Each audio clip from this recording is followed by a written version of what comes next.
ใจน้ำเพิ่นอยู่กับเพิ่นลงเฮือนไปเลยก็อุกเลยเป็นห่วงเพิ่นเลยโดยย่านบ่ปลอดภัยมีแต่ว่าให้มีสติระวังตัวเลี้ยวหน้าเลี้ยวหลังคันเห็นคนมาแล้วบ่ต้องไปใกล้คุณเขาแม่บัววันที่ว่าอยู่แคนาดาที่ว่าซื้อของกินมาให้น้องโมงในแรกจังได้ก็คอยเพิ่นดีๆไม่แห้งร่างกายเข้มแข็งอายุเหมือนคนเงินปรารถนาสิ่งใดก็ขอ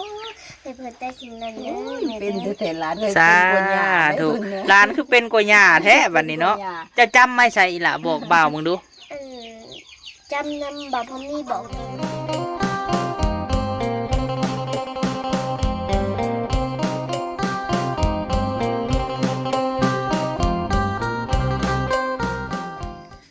กราบสบายดี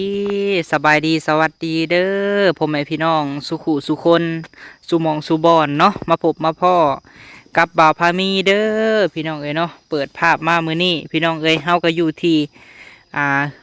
สวนเนาะหรือว่าบ้านสวนของน้องนางพี่น้องเอ้ยเข้ามานี่ก็บ่ได้สะอ้อนหยังพี่น้องเอ้ยสะอ้อนเครื่องปลูกของฟังเพิ่นโอ้เบิ่งพี่น้องเอ้ยต้นม่วงหาก็มาอยู่เนาะแต่ว่างามเบิดเลยพี่น้องเอ้ยต้นข่าต้นตะไคร้เพิ่นงามเบิดแล้วเนาะมาพบมาพ่อมื้อนี้พี่น้องเนาะบ่าวพามีซื้อเนื้ออยู่เนื้อกินมาฝากเพิ่นพี่น้องเอ้ยเนาะเพราะว่ามีผู้ใหญ่ให้บ่าวพามีซื้อมาให้เล่าพี่น้องเอ้ยเห็นแต่เด็กน้อยน้องนางสิอยู่หรือบ่เพราะว่าตอนนี้กะบ่ายพี่น้องเอ้ยคือน้องเพิ่นคือสิบ่ทันมาแต่ขายพักขายอันนั้นแหละพี่น้องเอ้ยเนาะพอมาพี่น้องเบิ่งมือก่อนในเห็นอันนั้นอยู่มือนี่เพิ่นอันใส่แล้วได้พี่น้องเอ้ยเนาะโธ่มุงบอนเห็ดอยู่เห็ดกินบอนนั่งอะไรพี่น้องเอ้ยได้บอนนั่งแล้วบาทนี้ อ๋อผู้สบายดีล่ะโดยสบายดีน้องมุกเด้อโอ้เพิ่นเทเองเพิ่นได้นี่เนาะสั่งเห็ดได้เรากับพี่น้องเอ้ยเพิ่นเท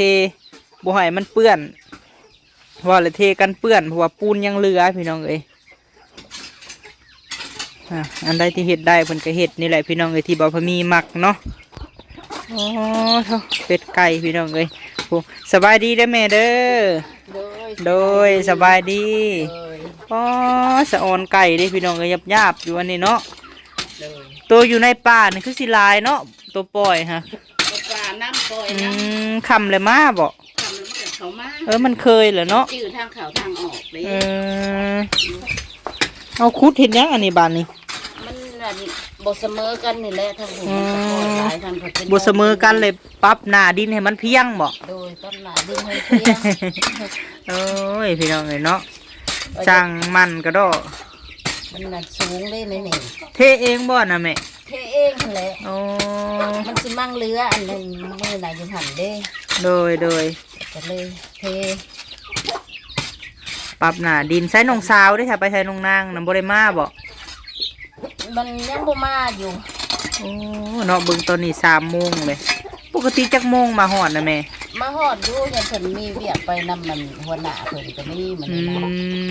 มาหอดไปเล่นอยู่โดยนะบางมื้อก็เดี๋ยวเพิ่นไปเอาทักเอาหญ้านะโดยปกตินี่บ่าย โมงมาหอดแม่นบ่บ่ายโมงครึ่งมาหอดเพื่อนแต่เก่าอันนี้ยังบ่อันนั้นยังบ่โดยคันว่าเพิ่นมาซ่าเพิ่นก็สิบอกแม่นบ่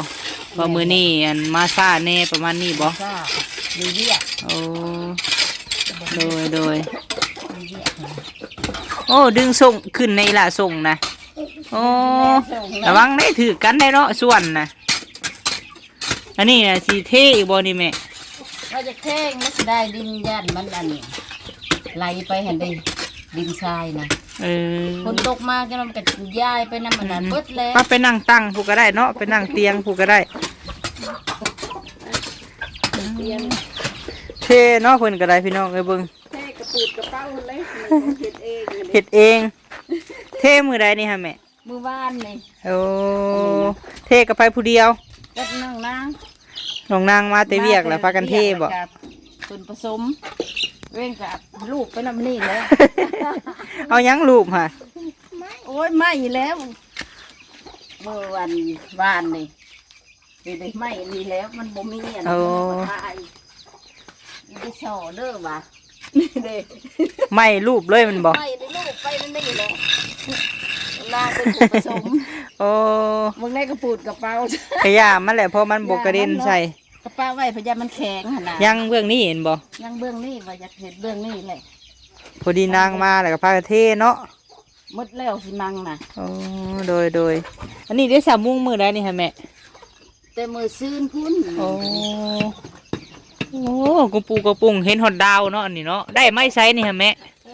เอ้ยเทินสวนทางหลังนี่เพิ่นเอาใหายเด้ โอ้ ไม่เป็นไรพรนี่ อันนี้เฮ็ดเองบ่นี่ฮะ เฮ็ดเองอันนี้นะ โอ้เบิ่งพี่น้อง นี่ก็พากันเฮ็ดกับนางหั่นแหละ นี่บ่อนตรงน้ำลาวพี่น้องเอ้ยยังบ่ได้น้ำได้นี่เนาะ โอ้ยฝนก็บ่ตกยังว่า ฝนบ่ตกมาซ้ำสงสัยย่านอันทางลินเท่าอุตมะได้นี่ ถ้าน้ำพ้นอยู่เฮ็ดได้กลางคืนก็ฮ้อนแท้ฮ้อนว่ายังว่าถ้าพ้นอยู่ถ้ามื้อเช้าว่ามื้อแลง นอนนอกก้อนเฮยคันว่าดึกแล้วก็เข้าไปเนาะ ฮ้อนมันฮ้อนกลางคืนก็ดีมันบ่มีไผบ่มีพัดลมน่ะก็พากันออกมาอาบแต่น้ำเที่ยวอาบแต่น้ำอยู่ โดย มันอยู่บ่ได้มันฮ้อนนะ นอนนอกเลยก็ได้บ่ ก็บ่กล้านอน มีแต่เข้าในอัดประตูไว้บ่แม่เข้าในเลย ฮ้อนแล้วก็ลุกมา โอ้ อาบน้ำแล้วก็มีแห้งแล้วก็ขึ้นไปนอน โดย นั่นเลย แมน นี่กระลุกของปึ่งอยู่ของแนวของอันนั้นเศษพุ่นบางในปุ๊ เพิ่นเอาให้ติ เพิ่นเอาหายก็ได้มามุงอันนี้ นั่งใกล้ๆกันเด้อลูกเอาขึ้นไปเทิงก็ได้แม่เออพาหลานกินข้าวกับหยังแม่มื้อนี้ฮะ กินนั่นต กินตำ ำพากันตำมะขุง โอ้ กับไข่ เนาะตากระบาบน้องนางพี่น้องเอ้ยเปื่อสิมา เปิดสิมาบ่ทันได้มา มามื้อนี้มา บ่ทันได้เมื่อ มื้อนี้มาคำเป็นพิเศษเนาะมื้อนี้เนาะ คำเลย เออย่างไปที่เช้าบ่แม่ทุกมื้อนะ ก็เช้าหันแหละ5 โมงยังกันออกไปเฮือนเลย 5 โมงย่างนี่ยังมืดได้เนาะฝน ยังเงินนั่นอยู่ได้ ว่า5 โมงทุกมื้อนี่มันก็ยังเช้าอยู่เนาะ โดย ย่างลัดไปทางบรรทัดนี่บ่แม่หรือว่าไปทางใด ลัดอันออกไปใส่อันวัดอันนี้เดวัดป่าเนาะ โอ้ ไปใส่วัดป่านี่ก็ซอดออกทางนี่ก็ใหญ่เห็นไหม โดยตากระบาบน้องเพิ่นเนาะพี่น้องเอ้ยย่างไปทุกมื้อเพื่อสิได้มื้อหนึง50,000 โดย บ่แม่นของง่ายเนาะเบิดมือเท่าคำอันนี้ก็น้องเขายังบ่ได้มาซ้ำพี่น้องเอ้ย มา มาแล้วมาลุงพุ่งพัวบ่ได้หันนี่มาอยู่บ่แต่ละมื้อ กันได้เถื่อได้เถื่อบอหันแหล้ว แม่น เถื่อได้เถื่อบอกก็บ่ได้คู่มือแล้ว หาอังคืออันคายเบิดก็บ่ได้แนวมาฝากมาต้อนเนาะ โดย บัดเจ้าเป็นเผาโรงเฮียงหรือบ่ล่ะบัดนี้ฮะ โดย บัดนี้เดือนยังเข้าโรงเฮียนบัดนี้ เดือนเก้า เดือนเก้า ไปเขาใหม่ บ่ได้หลานอยู่นำเนาะแม่เนาะ โดย หลานอยู่เฮงว่าซอยเฮ็ดเวียกเฮ็ดงานอยู่เฮือนแทนน้องนาง เออ เพื่อสิอันเงิน70,000พี่น้องเอ้ยต้องแบ่งเนาะ โอ้แบ่งหันแบ่งนี่แหละเขากระมืดเลยได้เขากินกระมืดเลย เบิดแล้วบ่ มืดเลย อ๋อโดย ได้ซื้อแล้วยังบอก5-6 โลนี่แหละได้ซื้อแล้ว บัดนี้ข้าวน้ำสำปลาอีกเนาะต้องหาดินล้นได้พี่น้องเอ้ยบัดนี้ ต้นนั่นแหละแบ่งซื้อข้าวแน่ซื้อแน่กินแน่มือแซบมือบ่แซบทมกันไปเห็นแหละสิกินแซบกับมันบ่มีได้สนะ แมนปะปนกันไปมือหนึ่งกินแซ่บแน่บ่แซ่บแน่เพราะว่าเฮาภาระหลายคือน้องนางก็ได้เข้าใจเพิ่นอยู่แม่เอ้ย โดย เข้าวกระสอบหนึ่ง700,000ผู้ บ่ พี่ ได้ น้อง ซื้อเป็นสอบดอก ซื้อเป็นแสวเป็นสอบโดยบ่มีปัญญาเลย โดย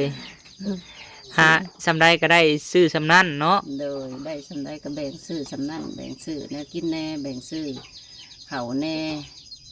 อะไรกันบ่ไปมันแห้งบ่ได้แห้งบ่ได้กิน แม่น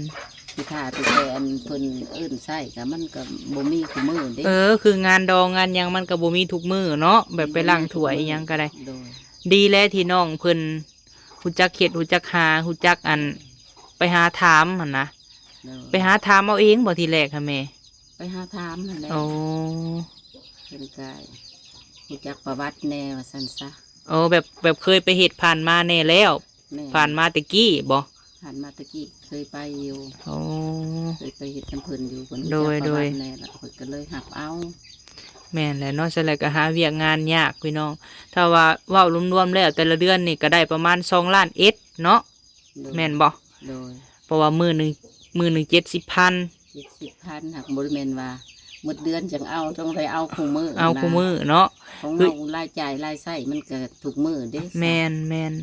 ถ้าว่ามื้อหนึง70,000นี่พี่น้องคือต้องหักออกค่ารถนี่ตีไปซะ20,000 โดย ไปมาแต่ละมื้อต้องจ่ายค่ารถ โดย เนาะแล้วก็เหลือ50,000แต่ละมื้อ โดย วันนี้50,000คันว่าซื้อหันซื้อนี่ก็เบิดบ่แม่ หมดนั่นแหละคันไปซื้อซีนซื้อไข่แพงบ่ได้แล้ว โอ้ ต้องแบ่งซื้อข้าวแน่ โดย ซื้อแนวมันถูกหั่นแหละ ได้ส่วนหลายนางมาเพิ่นสิซื้อหยังมาให้อีหล่ะแต่ละมื้อ กินหยัง ซื้อไข่ลูกว่าจังซั่นเลยหัวหน้าเพิ่นนั่น ไข่ลูก ไข่ลูกหัวหน้าเพิ่นก็ขายไข่เนี่ยเพิ่นก็เอาเถื่อก็เอาให้แหน่เถื่อก็เอาเงินแหน่หั่นน่ะ โอ้ แบบนั้นนะ โดย เอาสิให้คุณมือเพิ่นก็ลุกเพิ่นแล้วเนาะ แม่นแหละเนาะ นอกจากว่าไข่ที่อันใดที่ว่ามันกะว่าเน่าแล้วเพิ่นก็จะให้เฮาเนาะ แม่น เออ ทานเอาแล้วก็จะให้เฮา เครื่องขายก็ยังกำลังเขียนเกิดเนาะสลัดก็ขายพักขายหยังตื่มกัน โอ้ยป้าพุ่นก็พอไปซ้ำนี่เฮ็ด โดย ได้ แห้งเหี่ยวแห้งบ่เลยพี่น้องเอ้ยเบิ่งพักหญ้าแล้วก็ได้สำหรับฝนตกในเดือน9เดือน10นี่คือสิเครื่องขายนี่มีอยู่เฮาว่าเนาะ นี่อยู่ดอก โดย เก่าเดือน10นี่ก็ได้ขายอยู่ดอก แม่น ตัว หาตื่มกันแหละแม่เอ้ย ดินอันคงอันนั้นเด้กระปุกมันแก้วแหน่มันแก้วอันนี้กระปุก โอ้ ลาย โดย บนดินอันพวกบรรทัดของร้อนเพิ่นนี่ โดย กระ โดย ปุกนี่ เพราะว่าพักอันใดที่ว่าย้ายมาได้คือหมักพอกหมักเพชรเนาะพักอันหัวสิงขอกสิงไข่เพิ่นย้ายมาเบิดพี่น้องเอ้ยคืออันคือมันคือหยังกะยาแล้วปลูกกระเทินจะปลูกแล้วก็ปะไว้เลยเนาะ กับป้าไว้เล เอย อ แล้วเพิ่นก็บ่ได้ว่าหยังดอกอัน อืม ดินของร้อนบรรทัดนี่นะ โดย และครัวเอาหมักเพชรอันนี่แหละพวกหมักเพชรอันมะเขือในสวนนี่แหละแม่เอ้ยเฮ็ดไปนั่นแหละ นี่แหละ จักหน่อยเดือน9เดือน10นี่ฝนตกนี่เจ้าก็คือสิอันนั้นดอก อันบ่มีก็ขายไก่ในคอกนี่แหละเนาะ ยุบไปนำตัวใดมันใหญ่ก็ยุบไป เออ บัดมันคิวแท้ๆอันใดก็บ่มีกันยุบไปเถอะก็เข้าหมดก็ยุบเอาหั่นแหละถ้าโตอันใดพอได้แก้ อันแหละเพิ่นว่าคันมีสัตว์เลี้ยงในคอกก็ยังว่าพอได้ขาย โดย พอได้ขายไก่ก็ได้ยังยำขมังเนาะ พอได้แก้ แม่นยังว่าพอได้อันขายไก่ในคอกนี่แหละพี่น้องเอ้ยเฮาก็มักได้แบบเลี้ยงไก่เลี้ยงหยังคันพื้นที่มันคักเนาะ โดย เออ หมักอยู่พอได้แยงมันแหน่ พอม่วนไปน้ำมัน แม่นนั่นแหละดีกว่าเฮาสิอยู่ล่าเนาะแต่ละมื้อก็อยู่ล่ามันก็อันนั้น เงา เออ พอได้เว้าได้ว่าน้ำไก่น้ำกาเนี่ย โดย นี่ โดย ออกมาเลย แม่นแหละ แน่ อันว่าฮ้อนก็เปิดออกหน้าต่างนะนอนกลางคืนนะแม่เอ้ยมันฮ้อนก็ได้ ๆเปิดนั่นแหละ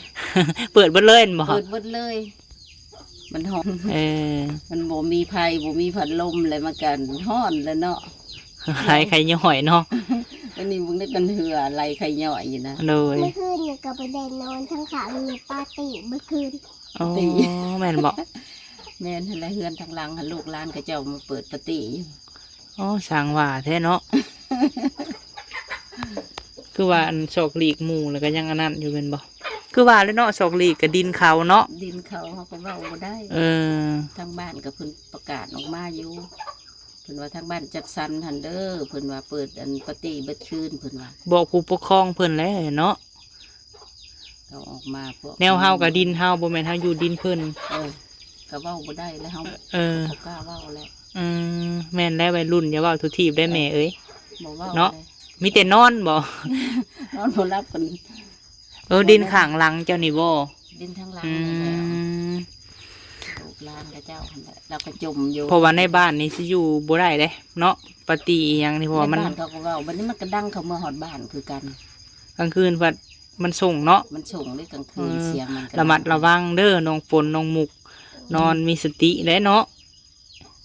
ญาติในพี่น้องเอ้ยใครในแต่ว่ามีหัวหลอกกระแจคักแน่แมันบ่แม่กลางคืน ล็อกมันแหละ เออ มีหัวคือเว้าอันแหละ โดย ก็ใครแน่บ่ย่านปานใดมันมีหัว น้องฝนนอนบ่รับเลยบ่ฝน แต่นอน เอ มา อ รับนอนรับกินแล้วผล ผู้เมื่อติ มีแต่ห้ามเนี่ยจะนอนมารับอันดึกๆผลมันหลับเอง เออ ดึกๆมันรับเองเนาะ แล้วว่าคันว่าบ่มีบนนั่งนี่แห้งฮ้อนพี่น้องอยู่ในเนาะ แล้วอยู่ในเห็นมีบนอยู่และจังหวัดอันนั้นมากุมเห็ดกำนา ต่อออกเรื่อยๆเนาะเจ้าก็ได้เนาะแม่เนาะเบิ่งผู้พี่น้องเอ้ยเทออกอีกฝั่งนี้ก็ได้ แต่สิเท่เห็นแล้วเห็นแล้วมันเปื่อน มันสิได้อันดินทรายในคือว่าคนเลยคนตกมาปะมันเจือนไปได้ตกแต่ละเถื่อเงินผลนี่หมดได้สำหรับ โดย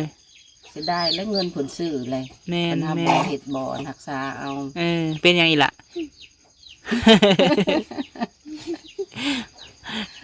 เอออุจักคว่ำเลยพี่น้องไอ้คู่คว่ำกระดอกพูนน้อยๆในเพิ่นว่า FC คอมเมนต์โอ้ยว่าน้องน้ำฝนกับน้องมุกนี่ฮู้จักคว่ำอีหลีเพิ่นว่าซอยฮู้จักซอยหญ้าเฮ็ดหั่นเฮ็ดนี่เนาะ ซอยแล้วบ่ซอยแล้วบ่มีผู้ซอย เอ บ่ อ มีผู้เห็ดเด้ แม่นคือที่ทางเฮากะจ่ายสำเร็จเรียบร้อยเนาะแม่เนาะ โดย มีแต่ถาใบตะดินออกเพิ่นก็โทรหาเฮาบัดนี้ โดย หรือเพิ่นก็เอามาให้คันใบตะดินออก ประมาณ5-6 เดือนเพิ่นว่า โดย เพราะว่าแถวนี้เพิ่นก็หาก็ได้ก็เป็นของเจ้าหั่นแหละบัดนี้ก็ได้รักษาเอาคือลูกว่าแหละ โอ้ยได้สำนี้ก็ดีใจเลย ปัวแปลงเอาอันใดที่ว่ามันงามสะอาดสะอ้างก็รักษาเอา โดย ช่วงนี้บ่พามีเข้ามาแต่เว้นน่ะสิบ่เห็นน้องนางพี่น้องเอ้ยเพราะว่าน้องนางเพิ่นมากค่ำบางเทื่อก็ได้อันนี้ก็น้องยังบ่เห็นน้องเพิ่นย่างมาอยู่ ทั้งบ่เห็นมา สิได้หยังเด้มาฝาก คันบ่นั่นกันขึ้นมาคันค่ำแล้วมีเวียก โอ้ แต่วันนี้ โดย ปกติหัน1 โมงเด้นี่ก็ ขึ้นมา 3:38เลยสิฮอด4 โมงเลย ยังบ่ทันขึ้นมา เออ แล้วมีเวียกไปน้ำหัวหน้าเพิ่น โดยเนี่ยเนาะเฮ็ดอะไรบ่ฮู้บ่ขาดแนวติดต่อนี่ก็ยากเลยเนาะ โดย มีแต่ว่าฝากความไว้บ่คันบ่เห็นเฮามาแล้วแม่นเฮาไปเวียกทั้งอื่น แม่นแล้วที่ไปแล้วคันบ่เห็นขึ้นมาแล้วมันไปเวียกในหัวหน้าเพิ่นก็ว่านั่นนี่นะครับพักหับอันยังแนวขาแนวคายของกระเจ้าหั่นแหละ โดยก็น่าเป็นห่วงอยู่เนาะพี่น้องเนาะแม่ย่าแม่ยิง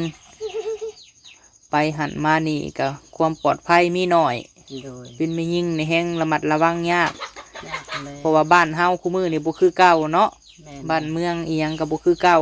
คือเก่าแล้วบ้านเมืองก็ดีไปกับย่านและดึก โดย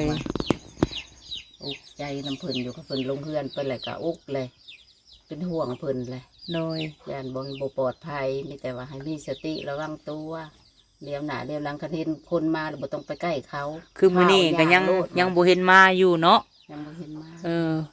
นั่นแหละคิดเห็นอยู่พี่น้องไอ้ผู้เป็นย่านี่ต้องได้ซองคือว่าแหละได้แนมหาได้ซองและคันบ่เห็นหลานมากันเนาะ ซองหันซองนี่หั่นแหละ โดย แต่ว่าก็เคยอยู่บ่แม่นเป็นแต่มื้อนี้ดอก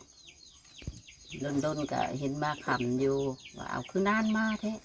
โอ้ยไปเอาเงินเครื่องน้ำหัวหนา คันว่ามีโทรศัพท์ยังว่าพอได้โทรหาเนาะ โดย พอได้โทรถามว่าอยู่ไสตอนนี้ โดย ไปหันมานี่ก็เพราะอันได้ฮู้ข่าวโดย แล้วเดี๋ยวก็เพิ่นมาเลยแม่เอ้ย แต่ว่าอันเพิ่นไปแต่ละมื้อก็เป็นห่วงนั่นนั่นแหละเป็นห่วงเพิ่นนะ โดย เหตุใดๆไปแต่เช้าแต่ก็ว่าบอกให้ถือให้ระมัดระวังถือเอาแน่มีดใส่กระตากระบุงไปแน่เถื่อมันกระมังได้เหตุใดๆวะคง5 โมงมันก็ยังบ่ได้แจ้งได้5 โมงยังนี่ คันว่าไปสวยผัด ไปช่วยพระบุได้เพิ่นก็ต้องลงแล้วเจ้าก็ต้องลงก่อนเพิ่นเลยไปอันมาย้ายพักย้ายอิหยังแล้วย้ายเครื่องย้ายของเลย แม่น มันไป เนาะ ช่วยก็บ่ได้เลยสิหาให้เจ้านายย้ายก่อนก็บ่ได้เลยก็ บ่ได้แล้วเนาะ ถ้ามาลูกน้องนี่ต้องไปก่อนหัวหน้าอยู่แล้วพี่น้อง ไป เอ้ย ก่อนเลยได้บ่จบบ่งามเจ้าก็เมียนกระมัดเลย แม่น เอาว่าให้มีสติระวังตัวเด้อว่าไปมื้อเช้านะเป็นห่วงเพิ่นหั่น วันนี้เจะไปน้ำเอื้อยเลยล่ะเด้อเพราะได้มีหมู่เด้อคันว่าน้ำฝนบ่ไปก็ให้น้องมุกไปน้ำเอื้อยเด้อ โดย ยังว่าใครเป็นหมู่กัน2 คนดีกว่าไปผู้เดียวได้เพิ่นว่าจังไดกะมีแต่ฝากบอกน้องเพิ่นให้สู้ต่อไปหั่นแหละแม่เอ้ย โดย เนาะหวังว่ามีมือใดมือหนึ่งสิมีผู้ใหญ่ใจดีใจบุญมองเห็นได้ต่อมือต่อแข่งให้น้องเพิ่นเนาะได้มีบอลท ที่เอาไปลาบไปการเพิ่นนั่นแหละเฮาก็เข้าใจอยู่แม่เอ้ย ไปทางใดก็ยาก โดย บ่มีแนวพาไปพี่น้องเอ้ย ไปทางใดก็ คิด มีแต่ย่างบ่ทั คิดเห็นเนาะคิดเห็นอันตัวเองสมัยตะกี้เนาะอันแหละเฮาก็ขอเป็นอีกกำลังใจให้น้องเพิ่นให้เพิ่นสู้เด้อแม่เด้อ สู้พุ่นแหละ โดย ย้อนเพิ่นนั่นแหละ แม่น สู้พุ่นแหละ เอาเฮามามื้อนี้แม่เอ้ยก็มีแม่บัววันอยู่แคนาดาเนาะเพิ่นฝากเงินมาให้น่ะ300,000 โดย ให้เฮาซื้อเนื้ออยู่เนื้อกินมาให้เจ้าเนาะเฮาซื้อปลาทูโลปลายเด้อแม่เด้อ โดย เนาะแล้วก็ซีนหมูพี่น้องเอ้ยเนาะปลาทูกับซีนหมูนี่แหละ มาให้เจ้าหมดก็ขึ้นแล้วป้าไว้ข้าวเดียวพี่น้องเอ้ยเนาะซีนหมูน่ะ2 กิโลกับ200,000เนาะ โดย กิโลละ100,000แล้วก็ปลาทูนี่น่ะปกติโลหนึ่ง40,000แต่55,000โดยเลยก็เงินยังเหลือเฮาก็สิเอาให้เด็กน้อยซะดอกเนาะ เงินเหลือก็ได้ใส่เบิ่งเบิ่งก่อนเงินยังเหลือ60,000แม่เอ้ยเพราะว่าแม่เพิ่นฝากให้ให้เฮาซื้อให้แม่จ้อยแล้วก็ซื้อให้เจ้าน้ำโดยโดยพอได้ซื้อน้ำเนาะ โดย ปลาทูโลปลายพี่น้องเอ้ยเลยก็ซีน2 กิโลมามอบให้เพิ่นก็มีแต่ว่าให้เจ้าขอบุญขอบคุณแม่บัววันเด้ออยู่แคนาดาพู่นแหละเพิ่นให้หลานสาวเพิ่นฝากมาให้เฮา โดย โดยฝากขอบุญขอบคุณเพิ่นแน่แม่ สาธุขอบุญขอบคุณแม่บัววันเด้อที่ซื้อของอยู่ของกินมาให้ครอบครัวน้องนางและครอบครัวแม่นี่แล้วขอให้เพิ่นอยู่ดีมีแรงสุขภาพแข็งแรงเด้ออายุมันควรยืนได้ขอให้เป็นบุญกุศลอันยิ่งใหญ่เด้อให้อยู่ดีมีแรงสุขภาพแข็งแรงได้ เป็นหมโพหมไส้ให้ลูกให้หล้านนี่แหละ โดย มีคำสิเว้า สาธุเนาะ กราบขอบคุณขอบคุณแม่บัววันที่ว่าอยู่แคนาดาที่ว่าซื้อของกินมาให้น้องมงในแรกจังได้กะคอยเพิ่นอยู่ดีไม่แห้งร่างกายเข้มแข็งอายุมันควรยืนปรารถนาสิ่งใดก็ขอให้เพิ่นได้สิ่งนั้นเด้อแม่ เป็น เด้อ แต่หลานเลย สา เป็นคนยา ธุหลานคือเป็นกว่าหญ้าแท้บัดนี้เนาะจะจำไม่ใช่อีหล่ะบอกบ่าวมึงดู อันจำนำบ่าวพอมีบอกตอนนั้น คำอวยพรนี่เจ้าจำมาแต่บ่าวพามีบอก โดย อาจจะเป็นบ่าวพามีใช่สันเด้อ ไม่ยาฝาดหลายเถื่อโพดแล้วมันลงหน้าลงหลัง ขออนุญาตอันแม่ว่าอันตอนนั้นไปกวดแล้วบ่มีบีบ่แม่ เอากระบุมีและปาดออก โอ้ อยากลงได้อยากลง เอาบ่เป็นหยังแม่เอ้ยได้ซำนี้ก็โอเคแหละเนาะ บางเถื่อหันซื้ออันคนคือเจ้านี่นะเห็นหน้ากันนี่ลืมซื้อได้โอ้ตัวเองว่าเป็นความจริงก็ดี โดย คิดบ่ออกซื้อนั่นอยากผู้ซื้อนี่โอ้คือเถิงเติบว่าโอ้เป็นหย่อนปากอีหลี เอาออกเบิดเลยบ่ ออกเบิดละบีบ่มี โอ้ ได้ โดย เป็นหยกออก เอาคันน่ะว่าจำคือบ่าวพามีแล้วให้เก่งคือบ่าวพามีเด้อ สู้เอาน้องนางนี่ยังบ่มาเนาะพี่น้องเนาะ ยังบ่ อ๋ เห็ อน มา จังหน่อยคือสิมาเนาะแม่เนาะเอาซะเฮากลับเด้อแม่เด้อมีแต่ว่าไปเฮ็ดปลาทูไว้บ่มีแนวใส่ก็คือสิอันตากไว้หั่นแหละเนาะ ตากไว้ให้เลย โดยสบายดีแม่ สบายดี โดยพี่น้องเอ้ยเนาะมื้อนี้ก็เข้ามาหาเฒ่าอุตมะคือเก่าเด้อพี่น้องเอ้ยเนาะบ่าวพอมีได้รับเป็นสะพานบุญจากแม่บัววันเนาะอยู่แคนาดาพุ่นแหละพี่น้องเอ้ยเพิ่นฝากเงินมา300,000คนละ300,000ก็แม่ตู้จ้อยเนาะให้บ่าวพอมีซื้อเนาะอยู่แนวกินมาให้ครอบครัวน้องนางพี่น้องเอ้ยน้องสาวก็ยังบ่เห็นมาเลยค่ำปานนี้เลยพี่น้องเอ้ยอาจจะไปเวียกต่อบ่น้ำหัวหน้าหรือว่าแนวใดก็เป็นห่วงเพิ่นอยู่พี่น้องเอ้ยเอาจังไดก็ฝากพ่อแม่พี่น้องเป็นกำลังใจให้น้องนางเพิ่นเด้อพี่น้องเอ้ยเนาะที่บ่ปะบ่ทิ่มแล้วก็หักแพงครอบครัวเพิ่นเนาะให้เบาพามีมาเป็นสะพานบุญให้โดยตลอดเนาะขอบุญขอบคุณแม่บัววันหลายๆขอให้แม่อยู่ดีมีแห้งเด้อพอแต่ความสุขความเจริญเนาะสุขกายสบายใจ คิดอันใดก็ขอให้ได้สมคำมุ่งมาตรปรารถนาเนาะไปโอเคพี่น้องสำหรับคลิปนี้กล่าวคำว่าสบายดีได้อพี่น้องเด้อ